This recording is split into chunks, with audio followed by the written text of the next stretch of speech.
அனைவருக்கும் வணக்கம். GK real estate and ப்ராப்பர்ட்டியில் இப்போ நம்ம பார்த்துட்டு இருக்கக்கூடிய இந்த இடம் பார்த்தீங்கன்னா டோட்டலாக ஒரு 60 ஏக்கர் இருக்கக்கூடிய ஒரு அருமையான எம்டி லேண்ட் இப்போ நம்ம பார்த்துட்டு இருக்கோம்.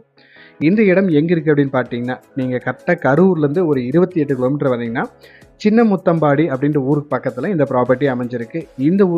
இந்த இடத்துக்கு பக்கத்தில் மெயினான ஊர் பார்த்தீங்கன்னா குஜிலியம்பாடி அப்படின்னு ஊர் இருக்குது. அதான் மெயினான ஊர். இது ஏரியா பார்த்தீங்கன்னா டோட்டலாக 60 ஏக்கர் இருக்குது. நீங்கள் இதுலேருந்து ஒரு 100 ஏக்கர் வேணால் எடுத்துக்கலாம். அந்தளவுக்கு இன்னும் சேலுக்கு பக்கத்தில் நிறைய இடம் இருக்குது. பூமியும் பார்த்தீங்கன்னா நல்லா மட்டமான பூமி, சமமான பூமி. பஞ்சாயத்து ரோடு டெட் எண்ட் நம்ம காட்டுக்கு தான் கடைசியாக வந்து முடியுது. நம்ம காட்டு வரைக்குமே பஞ்சாயத்து ரோடு இருக்குது. நல்ல ஒரு அருமையான ப்ராப்பர்ட்டி, ஹில்ஸ் தோட்ட மாதிரி அமைஞ்சிருக்கு. இன்வெஸ்ட்மெண்ட்டுக்கும் ரொம்பவே சூப்பராக இருக்கும். இல்லை முட்டை கோழி பண்ணை, இல்லை சோலாருக்கு அந்த மாதிரி யூஸ் பண்ணுறதுக்கு இந்த இடம் நல்லா கண்டிப்பாக சூட்டபுளாக இருக்கும். இந்த இடத்தோட ரேட் பார்த்தீங்கன்னா ஏக்கர் வந்து 10 லட்சம் ரூபா கேட்குறாங்க. இடத்த விசிட் பண்ணுங்கள். இடம் பிடிச்சிருந்தா இதுலேருந்து கம்மி பண்ணி பேசி கொடுத்துடலாம். தேங்க்யூ ஃபார் வாட்சிங்.